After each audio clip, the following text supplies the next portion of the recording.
Sir ని దగ్గర 2, 3 సార్లు సార్ వెహికల్‌లో జర్నీ చేశాను. చేసినప్పుడు సార్ దగ్గర ఎంత అవేర్‌నెస్ వస్తుందంటే, ఒక్క ఆలోచన ఉండదు. ఆ! సార్ ఎంత ఎరుకతో ప్రతి మన ఆలోచనను కూడా పసిగట్టారన్నమాట. దానికి ఒకరోజు సార్ వచ్చారు నంద్యాలకి. సార్ కాఫీ అడిగారు. నా ఆలోచన ఏంటి, పాలన్నీ టీ పెట్టేసాను. కాఫీకి లేవు కదా అని అనుకున్నా అంతే. సార్ వెంటనే నాకు కాఫీ వద్దు టీ ఇవ్వండి అన్నారు. అంటే మన ఆలోచన సార్‌కి ఎంత తొందరగా రీచ్ అవుతుందో చూడండి.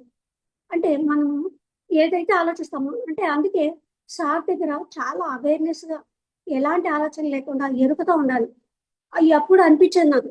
సార్‌తో ఒక 20 నెల రోజులు ట్రావెల్ చేసినామంటే మనకు అవేర్‌నెస్ ఖచ్చితంగా వచ్చి తీరుతుంది.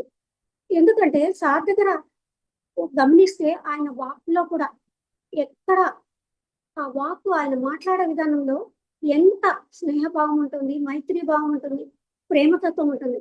అలా ఉండాలి అనిపించేది సార్‌ని చూసినప్పుడు.